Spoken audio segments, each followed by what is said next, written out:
Merci. Ça va bien. On m'a traduit ça. Bien, mesdames et messieurs les présidents, mesdames et messieurs, chers amis, d'abord, merci beaucoup d'avoir eu la gentillesse de m'inviter. Et je veux à la fois féliciter les organisateurs de cette conférence, bien utile pour permettre d'avancer sur la COP21, et puis saluer toutes les participantes et les participants. Ça me fait plaisir de retrouver de jeunes amis et de faire connaissance, même si je ne pourrais pas rester très longtemps avec vous, avec d'autres. Le trait commun, si j'ai bien compris, c'est que vous êtes à la fois tous des progressistes et que vous voulez tous que la COP21 soit un succès. Alors on se retrouve. Je ne vais pas traiter tous les aspects de cette conférence. Je commencerai simplement par une anecdote que certains de ceux qui m'ont déjà entendu sur ce sujet ont peut-être à l'esprit. Lorsque la France a posé sa candidature pour accueillir la conférence, choix facilité par le fait que nous étions seuls candidats, et lorsque donc nous avons été désignés, comme on dit, par acclamation, c'était à Varsovie. Il se trouvait que j'étais là, et beaucoup des participants sont venus me voir, et leur discours était extrêmement bref. Je n'ai pas compris sur le moment exactement ce qu'ils entendaient par les deux mots qu'ils ont prononcés, « good luck ». Mais plus nous avançons, mieux je comprends. Donc, dans 8 mois, nous allons accueillir la COP21, appelée COP de Paris, puisqu'elle n'a pas lieu à Paris, elle a lieu au Bourget, mais c'est la même chose, et il y aura beaucoup d'activités à Paris, qui nous recevra extrêmement bien, du 30 novembre au 11 décembre. Pour mon pays, c'est évidemment un honneur et en même temps une responsabilité considérable. C'est, mettons dit, la plus vaste conférence internationale que nous ayons jamais organisée en France. 20 000 délégués, 20 000 invités, j'espère pas trop de personnes non invitées, 3 000 journalistes et évidemment l'ensemble des pouvoirs publics, au premier chef le président de la République, sont mobilisés pour essayer de faire de cette réunion un succès. Et moi, j'aurai l'honneur de la présider. À quoi reconnaîtra-t-on un succès de la COP 21 ? Moi, j'appelle ça une alliance de Paris pour le climat qui définirait une trajectoire mondiale crédible de transition vers des économies avec moins de carbone. Et de plus en plus, l'idée progresse que cette alliance de Paris, enfin la conférence de Paris, devrait comporter 4 piliers. Non pas que l'accord, au sens juridique du terme, reprenne ces 4 éléments, mais finalement autour de Paris et à Paris, il faudrait avancer sur ces 4 piliers. D'abord, le premier pilier, qui est l'essentiel, c'est que nous obtenions, ce que nous n'avons pas pu faire dans le passé, malgré tous les efforts des uns et des autres, un accord universel, qui est une force juridique réelle, qui soit, comme on dit, différencié et qui nous permette de limiter le réchauffement climatique à 2 degrés par rapport à l'ère pré-industrielle. Ça, c'est le juge de paix. Si nous obtenons cet accord, on pourra dire qu'il y a un succès. Si nous ne l'obtenons pas, évidemment, il faudra trouver un autre qualificatif. C'est très difficile, j'y reviendrai dans un instant, mais pour y parvenir, il y a des questions très sensibles à résoudre d'ici le mois de décembre, et les négociateurs sont en train d'essayer de les résoudre, et qu'ils soient techniciens d'ailleurs ou politiques, et je pense que c'est ce que vous avez dit entre vous, parce que c'est quelque chose qui me paraît évident. les politiques doivent donner l'impulsion, puisque ce sont eux qui arriveront à dépasser les contraintes et les contradictions politiques. Parmi les questions nombreuses que pose l'obtention de cet accord juridique et universel, il y en a une ou deux que je sélectionne parmi beaucoup d'autres. D'abord, la première, quelle sera la forme juridique de l'accord? Ce n'est pas par souci de purisme juridique, mais vous savez que tel ou tel pays, et je pense notamment aux États-Unis d'Amérique, a des contraintes politiques telles que ce que souhaiteraient beaucoup d'autres pays ne sera pas possible si on veut être efficace, compte tenu des contraintes d'autres pays. Et il est évident que même s'il ne faut pas uniquement se référer aux contraintes américaines, un accord qui n'engloberait pas les États-Unis ne pourrait pas être réputé universel. Donc nous avons à travailler, le travail a commencé, nous avons des idées assez précises, mais enfin il va falloir à un moment atterrir sur la forme juridique de l'accord. Un autre problème, je cite en passant, et vous connaissez tout cela par cœur, c'est de savoir exactement que signifiera le mot engagement et différencié. Il faudra trouver un point d'équilibre entre le niveau de contrainte, le niveau d'ambition. D'un côté, des mécanismes très contraignants ont tendance, on le voit avec les INDC, j'y reviendrai dans un instant, à rendre les dirigeants très prudents quant à leurs engagements, parce que s'ils disent c'est vraiment contraignant, à ce moment-là, la copie qu'ils remettent est d'une ambition limitée. Mais d'autre part, nous ne pouvons pas baisser le niveau d'ambition, sinon nous aurons au fond esquivé nos responsabilités. En tout cas, c'est vraiment la matrice, le point central. Il faut que nous arrivions à cet accord universel et avec une portée juridique réelle. Deuxièmement, lorsque nous nous rencontrerons au Bourget, à cette époque, dans notre évaluation, plus de 90% des pays auront publié leur contribution, ce qu'on appelle en anglais INDC.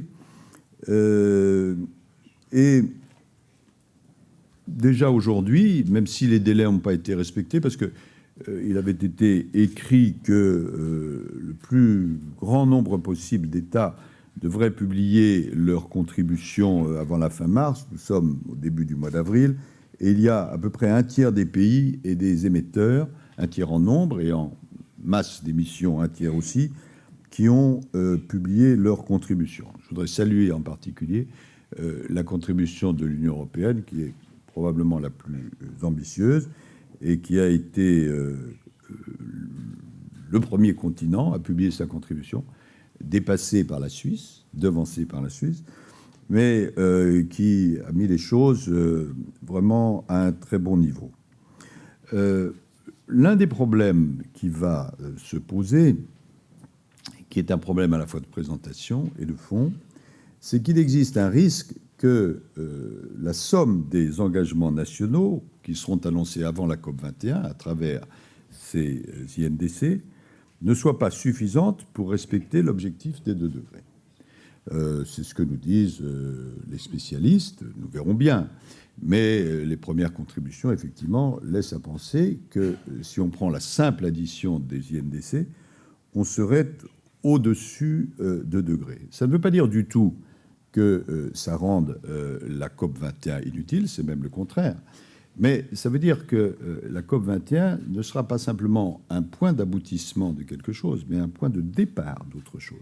Et qu'il faudra prévoir, c'est l'un des objets dont il va falloir discuter dans les semaines qui viennent, des mécanismes, certains disent des clauses de révision régulière à la hausse des objectifs nationaux, certains disent la fixation par les pays d'objectifs nationaux pour 2050, certains disent un objectif collectif de long terme plus précis que la limite des 2 degrés, et là, certains disent la neutralité carbone à tel ou tel moment, ou un objectif très ambitieux d'énergie propre, pour montrer qu'à partir de ce que j'appellerais le spontané des contributions nationales, et de l'engagement collectif pris à Paris, on peut aller vers les 2 degrés, même si le spontané de ces contributions nationales était supérieur.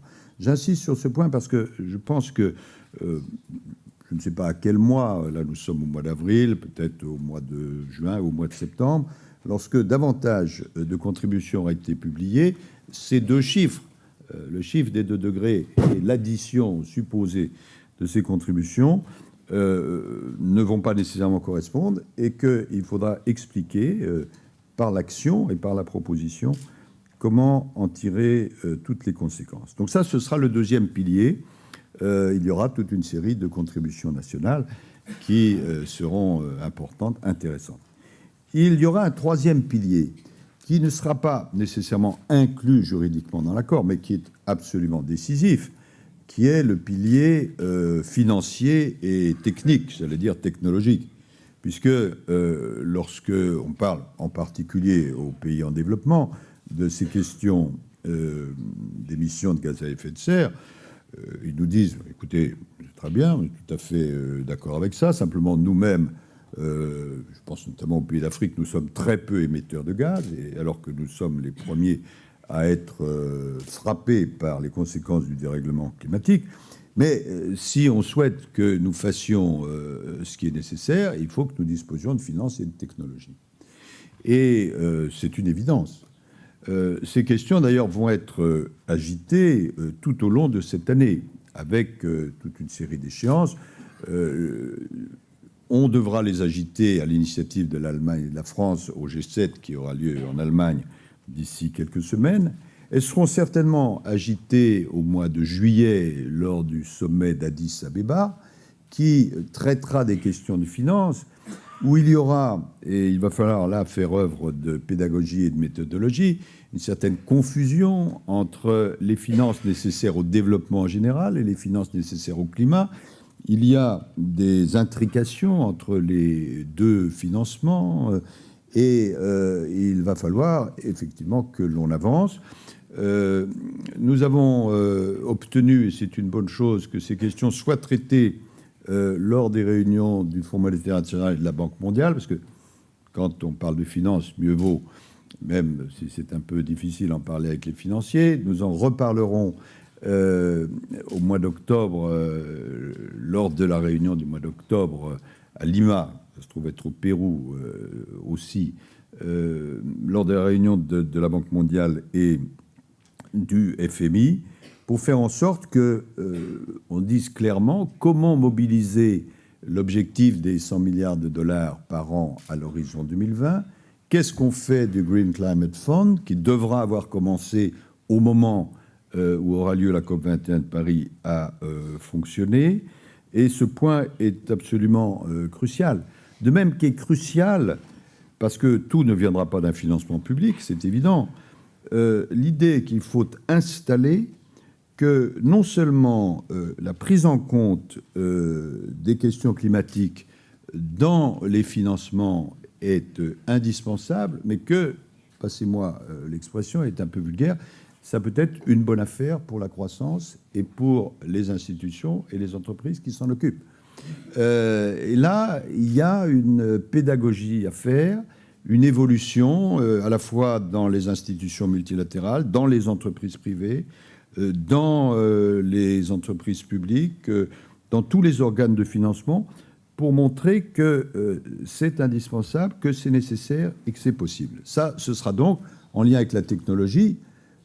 Technologie, on s'aperçoit que les prix des technologies baissent et que leur capacité d'efficacité augmente. Et donc, autant le premier pilier, c'est l'accord juridique, le deuxième, ce sont les contributions, le troisième, ce sera tout ce qui concerne le financement et la technologie. Et enfin, le quatrième pilier, et c'est une innovation par rapport aux COP précédentes, qui est inscrite dans les décisions que nous avons prises à Lima en décembre de l'année dernière. C'est ce qu'on appelle la conférence Paris-Lima, ou Lima-Paris, et dans notre vocable, nous appelons ça l'agenda des solutions, c'est-à-dire non seulement l'idée, mais la mise en œuvre du fait que ce ne sont pas simplement les gouvernements qui ont à prendre position sur ce sujet, mais que les grandes villes, les régions, les entreprises, les secteurs économiques, les organisations, plus largement la société civile, doivent pouvoir apporter un certain nombre de choses pour lutter contre le dérèglement climatique. C'est ce que j'appelle, c'est plutôt une formule, de même qu'il y a les INDC, Intended Nationally Determined Contribution, il y a les Non-Governmental Determined Contribution. Bon. Et l'idée serait de pouvoir, en évitant les doubles comptes, agréger aux engagements des États les engagements de ces grandes villes, de ces régions, de ces entreprises, de ces secteurs économiques qui, peu à peu, et nous l'espérons assez vite, vont aller vers la lutte contre le dérèglement climatique. Nous prévoyons d'ailleurs qu'il y ait au sein de la COP 21 une journée au moins qui soit consacrée à cet agenda des solutions pour montrer, y compris d'ailleurs physiquement, soit par leurs représentants qui seront là, les maires, les grands présidents de région, ou les présidents de grandes régions plutôt, et les secteurs économiques, qu'il y a des engagements qui peuvent être pris, qui sont pris, et que les technologies sont au point. Alors, je ne dis pas que nous arriverons à réussir sur tous ces aspects, mais pour moi, la COP 21 de Paris, ce n'est pas un seul élément, c'est l'ensemble de ces 4 piliers. Et cette proposition que nous avons faite avec mon prédécesseur, le président de la COP 20 au Pérou, avec lequel je travaille très étroitement, cette idée des 4 piliers est une idée qui maintenant, je crois, est entrée dans l'esprit des uns et des autres et bien acceptée. Alors, si on me presse et on me dit, mais enfin, est-ce que ça va être un succès? Ça va être un succès. Je me réfugierai derrière, faisons souvent une citation, en l'occurrence de Léon Blum, à qui on demandait, mais dans une grande circonstance, est-ce que vous pensez que ça va réussir? Et il avait cette formule que je trouve très belle, je le crois parce que je l'espère. Et je pense que c'est un bon résumé. Alors, pourquoi, en essayant de rendre ça plus rationnel, les chances de succès sont plus fortes qu'à d'autres moments? D'abord, et c'est de tirer d'une mauvaise situation une bonne chose, parce que le phénomène s'est aggravé, contre lequel nous devons lutter. Mais, outre cette donnée de base, je pense que quand on prend un peu de recul, et il faut en prendre, il y a 3 grands changements par rapport à des périodes passées, y compris par rapport à des périodes qui ne sont pas tellement lointaines. Premier élément, c'est que le contexte scientifique n'est pas le même du tout que celui que nous avons connu il y a même 10 ans ou 5 ans.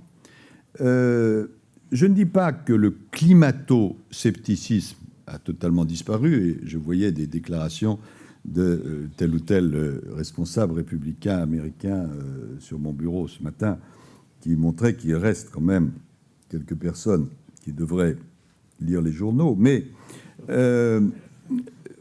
au plan général, grâce en particulier au travail exceptionnel fait par le GIEC, on a de moins en moins de climato-scepticisme. Et le fait scientifique que le phénomène du dérèglement climatique existe et qu'il est lié à l'activité humaine n'est plus sérieusement contesté dans la plupart des milieux de décision.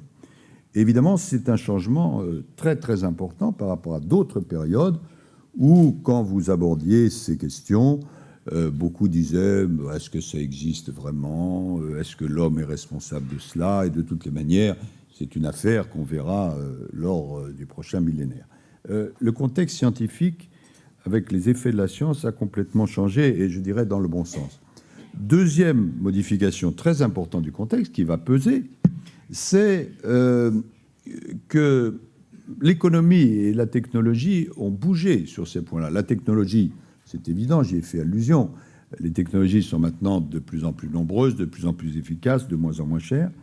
Mais les milieux économiques eux-mêmes ont changé.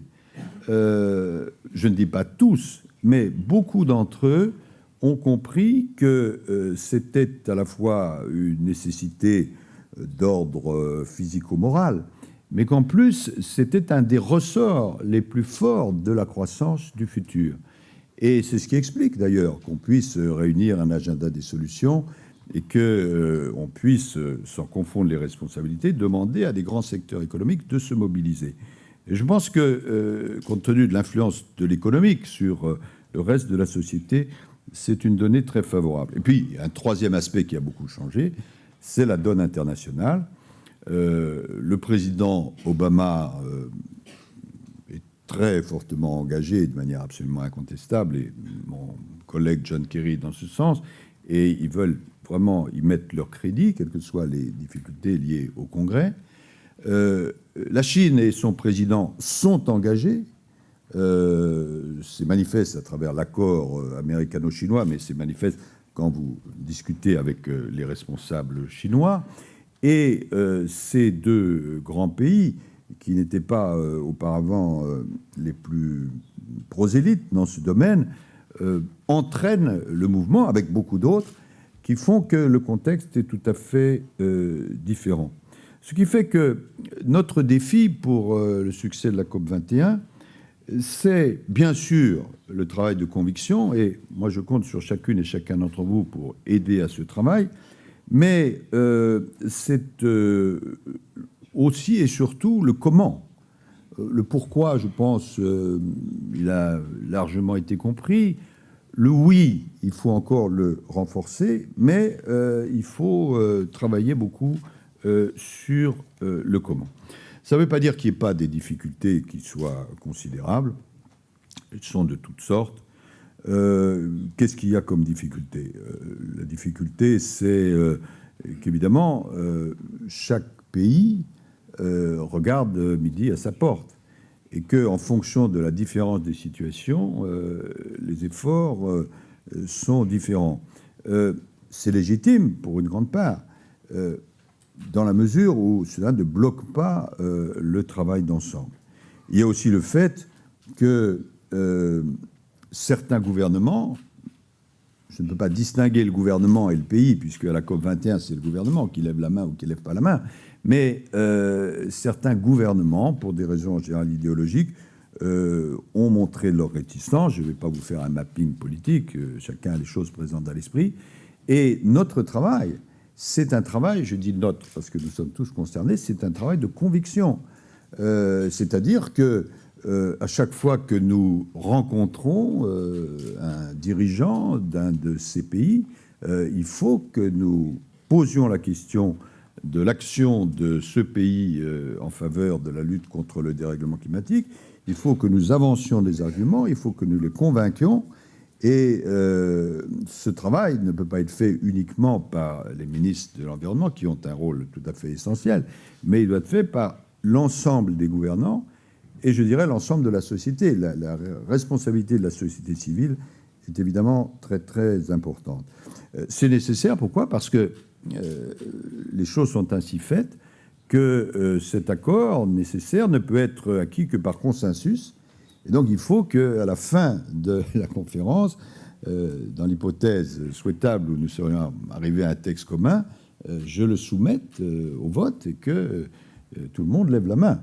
Je ne peux pas faire, je ne me vois pas vraiment faire ce qu'avait fait, je crois, enfin j'en suis même sûr, parce que j'y étais, mon prédécesseur, c'était au Qatar, qui, à la fin de la conférence, tout le monde était très fatigué, avait soumis le texte à l'approbation de l'Assemblée, et il avait dit, c'est la formule, qui est-ce qui est pour, qui est-ce qui est contre ? Personne n'est contre adopté. Mais malheureusement, il y avait pas mal de gens qui étaient contre. Moi, je ne me sens pas exactement faire cela. Et donc il faut que la conviction, que la pression, que les modalités soient telles qu'à la fin, on puisse obtenir le consensus. Pas besoin d'insister sur la difficulté de tout cela. Si on veut aller en ce sens, il faut que nous fassions un énorme travail qui est technique, mais qui est surtout politique, de conviction. Il faut que nous comprenions bien que dans ces conférences, il y a des groupes de pays, mais que, ça c'est un fait nouveau, les pays, je ne dis pas qu'ils se sentent de moins en moins représentés par les groupes, mais indépendamment de la représentation du groupe, ils souhaitent être traités en tant que tels. Et ils souhaitent, et après tout, ce n'est pas illégitime, qu'on réponde à leur question, mais qu'est-ce que j'ai à gagner dans cet accord qu'on me demande de partager? Et donc, il y a tout un travail qui est fait, qui est un travail politique, dans le meilleur sens du terme, qui est de comprendre, sans remettre en cause l'équilibre d'ensemble, qu'il y a des choses à faire, en particulier pour les AOSIS, parce que le problème des AOSIS, c'est que, voilà, quand vous êtes gouvernant d'une île ou d'un ensemble d'îles et que vous risquez d'être tout simplement recouvert par les flots, votre problème n'est pas exactement le même que celui de la Grande-Bretagne ou celui de la France. De la même façon, il y a une spécificité de l'Afrique. L'Afrique est très diverse, mais les pays d'Afrique ont des spécificités et qu'ils demandent à être prises en compte dans le cadre de cette COP 21.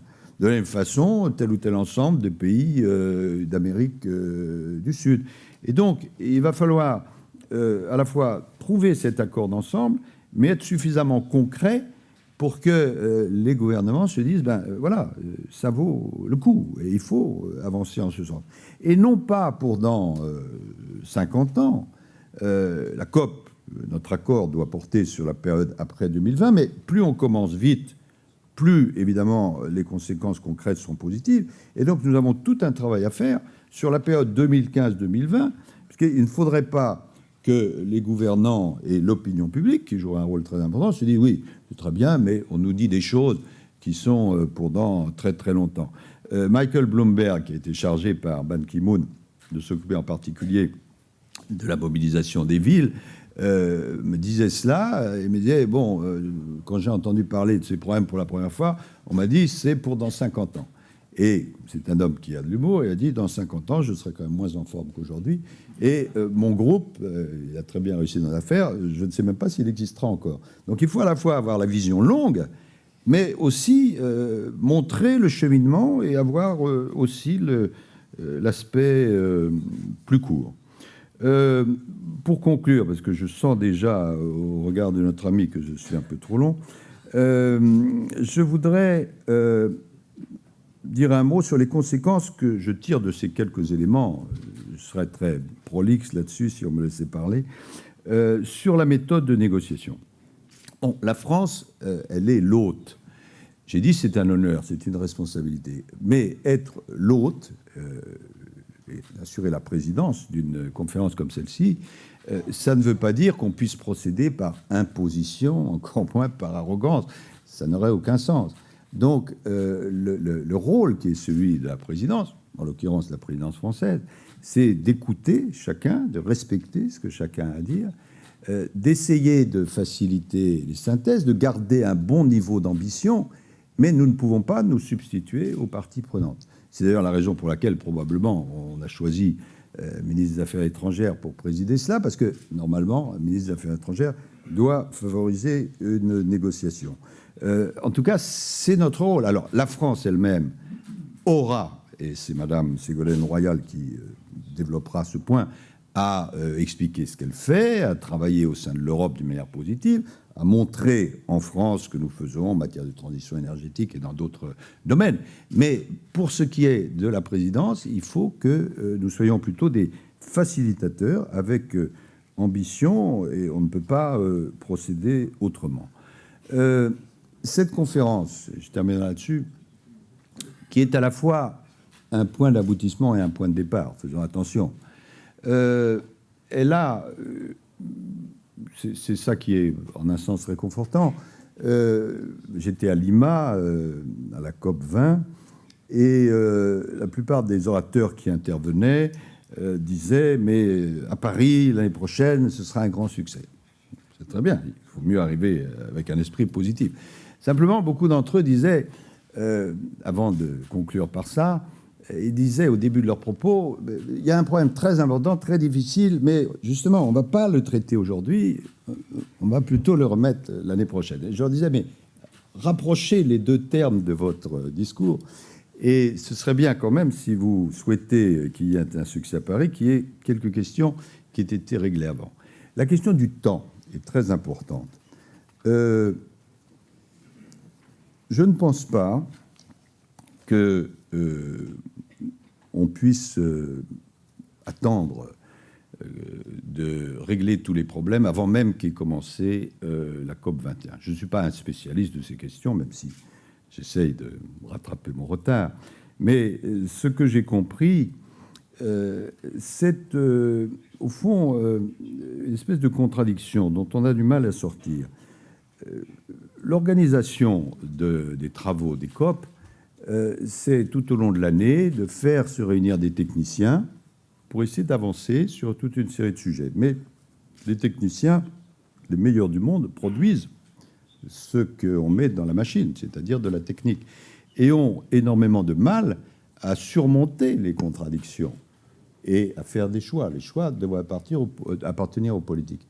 Mais si les politiques n'interviennent qu'au moment de la COP21, qui dure 11 jours, et la première partie étant en général consacrée à la technique, ça devient très compliqué. Et ce n'est pas parce que, comme on l'a fait dans telle ou telle conférence à laquelle je pense, on ferait venir à la fin du processus de très grands dirigeants qu'en 2 jours ou même en 1 nuit, a fortiori, ils pourraient résoudre les questions. Donc, nous avons ce problème qui n'est pas simplement un problème de méthodologie, qui est un problème plus profond. Et donc, nous avons parlé avec beaucoup de responsables de différents pays, et nous allons essayer, j'espère que nous allons arriver, de préparer les choses le plus en amont possible, pour faire que, si cela est à notre portée, mais ça demandera des choix politiques, de grandes questions aient été tranchées avant même que commence la COP 21, pour que tout le travail n'ait pas à être accumulé au dernier moment. Sinon, nous risquons, comme disent les mathématiciens, d'avoir une équation surdéterminée et nous n'y arriverons pas.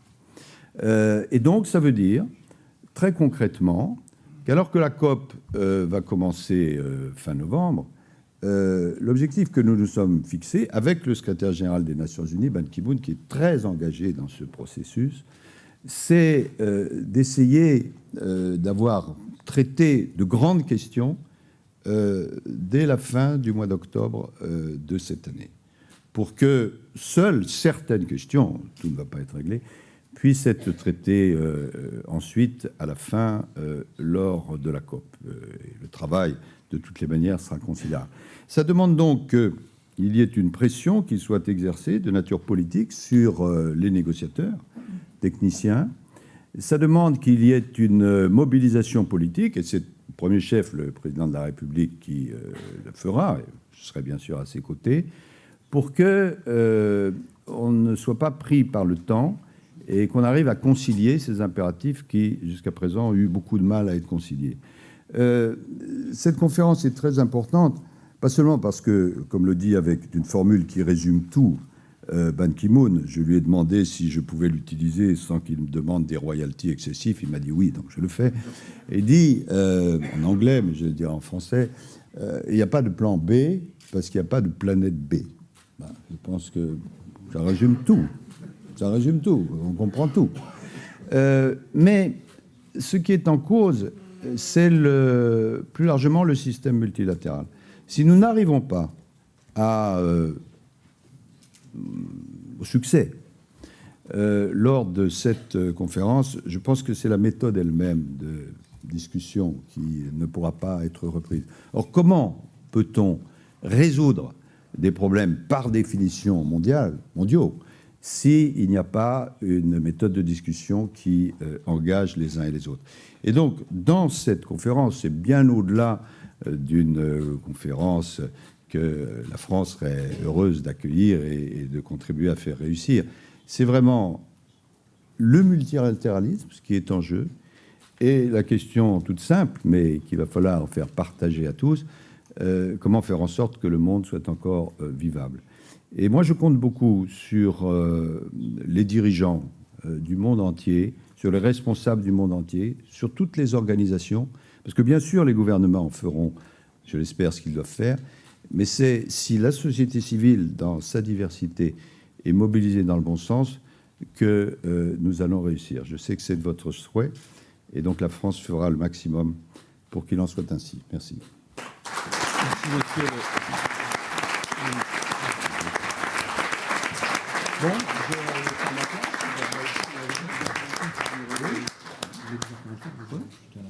oui, d'accord. Bon, ben. on va prendre quelques petites questions peut-être du panel rapidement.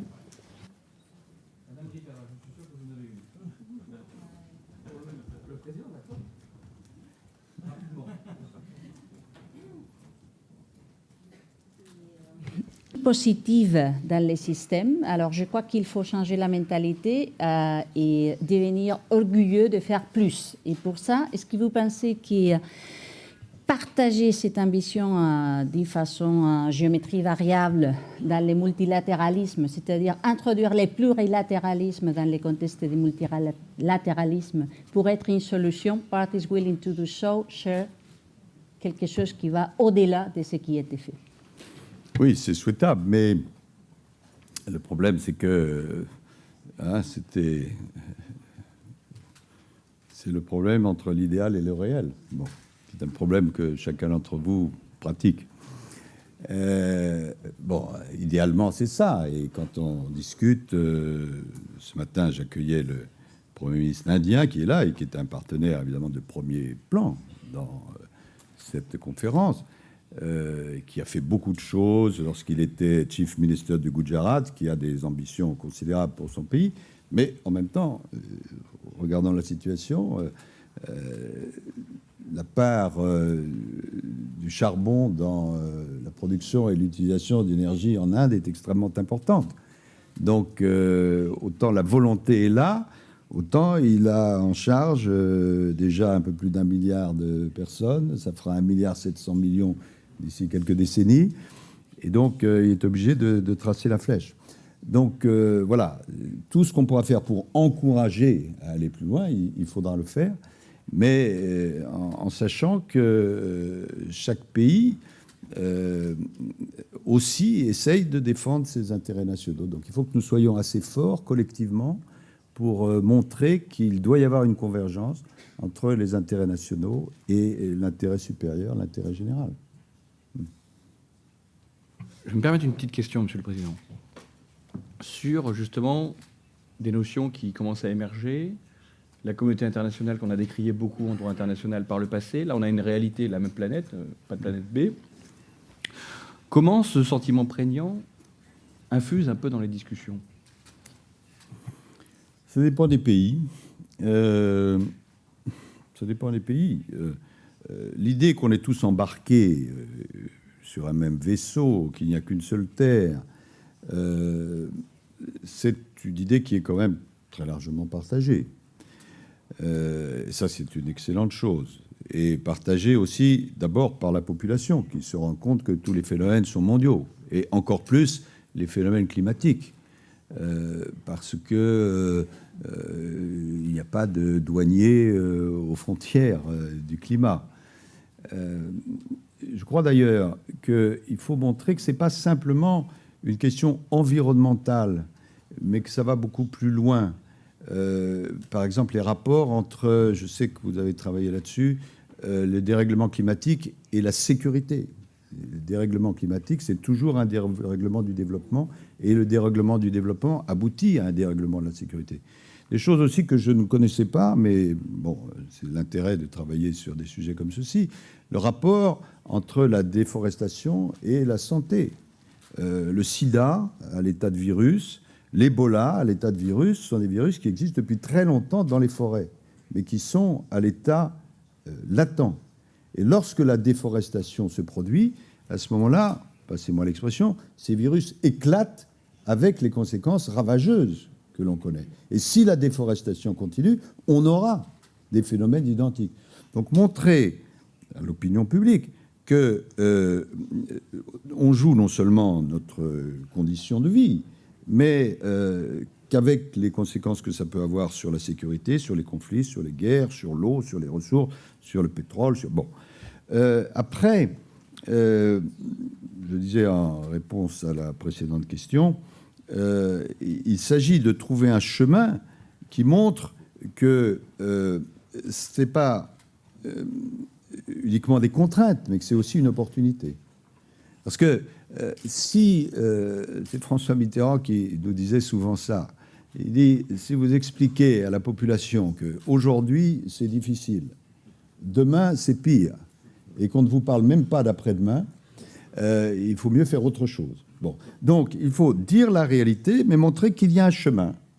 Et montrer qu'à partir, en termes de croissance, puisque le problème de l'emploi, du développement, de la lutte contre la pauvreté est un problème qui se pose partout, qu'en affrontant la question, que je n'appelle pas du réchauffement climatique, j'appelle ça du dérèglement climatique, parce que je pense que c'est plus exact, en affrontant cette question, on peut trouver des occasions de croissance et de développement extraordinaires, et que donc, en rencontrant à la fois les nécessités du monde, on peut en même temps rencontrer les nécessités de chaque pays. C'est une affaire difficile, ça demande beaucoup de conviction, beaucoup d'intelligence, beaucoup de passion, mais je pense que le nombre des personnes qui sont associées à cette tâche est de plus en plus important. En tout cas, je sais que c'est la conviction de toutes celles et tous ceux qui sont là. Donc, au fond, qu'est-ce que c'est que la politique, hein, Mendes France disait, et j'ai toujours aimé cette formule, la politique, c'est rendre les gens co-intelligents des décisions qu'on a à prendre. Bon. Je crois que c'est une belle définition. On peut essayer d'aller en ce sens. Monsieur le ministre, Monsieur Goldin. Oui.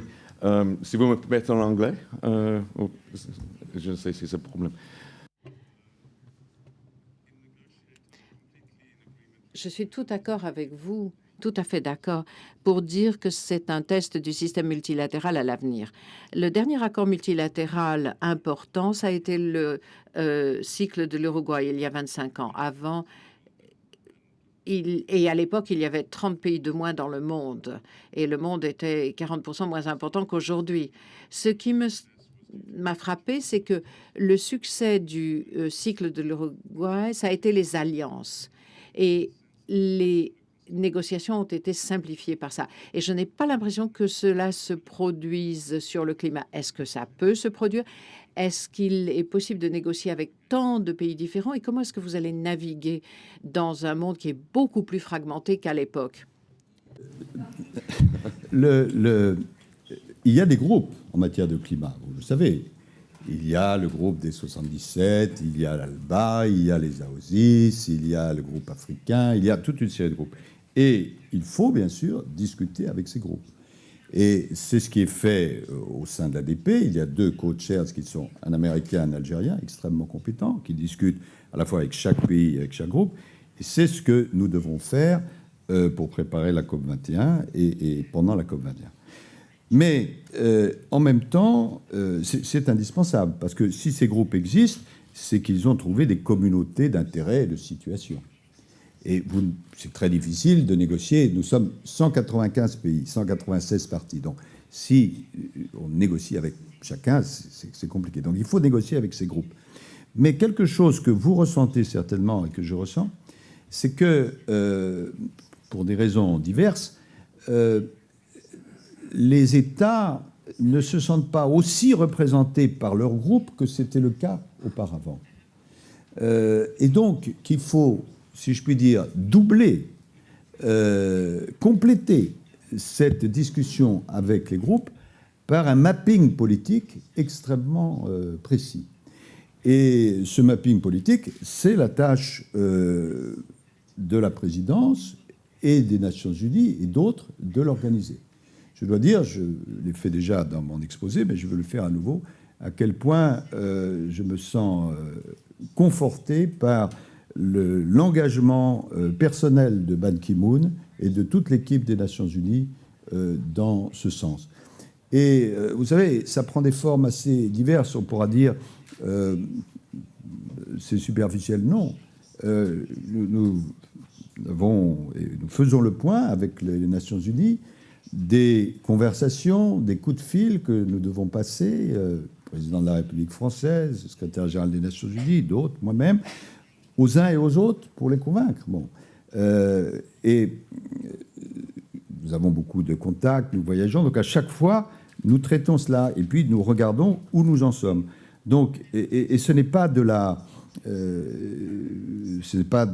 faire preuve de complot, c'est simplement vouloir être efficace pour faire avancer les choses, pour écouter ce que les uns et les autres ont à dire. Par exemple, je vais vous prendre un exemple. Récemment, il y a eu une conférence à Sendai, au Japon, sur les catastrophes. Bon. Et toute une série de réflexions liées aux catastrophes. Au moment même, d'ailleurs, où avait lieu une catastrophe au Vanuatu. Et en discutant avec les uns et les autres, nous sommes aperçus qu'une chose qui est possible matériellement était très demandée par tous ces territoires, c'était qu'on mette au point un système d'alerte avancée, early warning, sur les catastrophes qui allaient survenir. Parce que ça ne permet pas d'éviter la catastrophe elle-même, mais ça permet en tout cas de protéger la population par rapport aux catastrophes. Nous en avons les moyens technologiques, simplement, pour le moment, ça n'a pas été connecté. Et donc, nous travaillons pour faire en sorte, j'espère que ça pourra avancer avant la COP21, pour qu'il y ait, à partir des satellites qu'on a, des différents mécanismes, et ça ne coûte pas extrêmement cher, à partir de ce qui existe déjà, ce mécanisme. Bon, si nous arrivons à le mettre sur pied, ces pays, ils sont au nombre de 44, les AOSIS, verront quand même qu'il y a du travail concret qui est fait. Donc il faut à la fois avoir cette approche multilatérale et en même temps faire un suivi extrêmement précis de chacune et de chacun, l'écouter, essayer d'intégrer ces demandes dans l'accord d'ensemble. Lorsque ce n'est pas possible, aussi discuter et expliquer pourquoi ce n'est pas possible. Mais je pense que c'est dans ce sens-là qu'il faut aller. Alors maintenant, si on me demandait si la forme de la COP 21 est la meilleure possible pour arriver, c'est une question que j'ai refusé de me poser. Parce que, bon, c'est ainsi que les choses sont préparées. Et donc, il faut se plier à ce cadre et se couler dans ce moule. Si nous avons un succès à la COP 21, nous pourrons réfléchir aux modifications qu'il faut apporter à la façon de procéder. Merci.